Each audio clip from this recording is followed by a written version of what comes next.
I've never been good at starting improvisations. I know.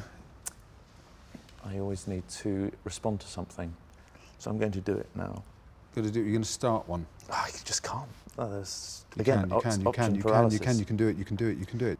I always felt that I could trust you professionally, personally, and there I was screaming into a mirror that had only recently been put up by a handyman.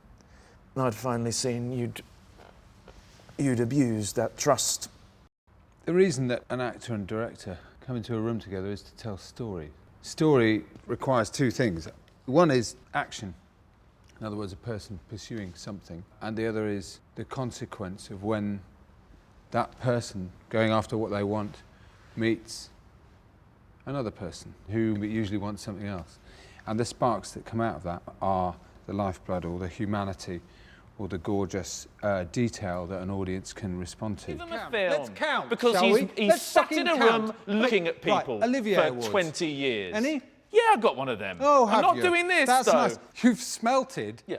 That's biff a lump of anything plastic. that's been tainted with you. A director in a room is a bit like a parent overlooking the children developing. There's only so much you can guide them. They all have their own individual instincts. I asked some question on the first day and Rufus went, don't know.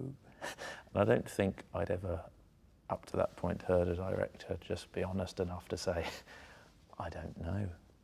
And it sets the platform for the sense of collaboration, not being hierarchically led by a single figure. I've smelted, and I've made them. And made them into what? Yeah, I made them into little figurines. Of you. It's almost essential for me to have somebody in the room who will abuse me on day one, because it sets the tone. It makes all the other actors realise that actually this is not about a hierarchy. This is about people who've got different jobs. In the end, when I look at a final piece of work that I've made, whether any single individual idea has come from me, I don't care. Doesn't matter. I have a very big pair of ears. I just put them in the corner of the room and I act for them. You act for them? I do little plays for them. Christ, you're a mess. Have you seen anyone? It's in a room like this where a production comes together and where the relationships on stage are formed.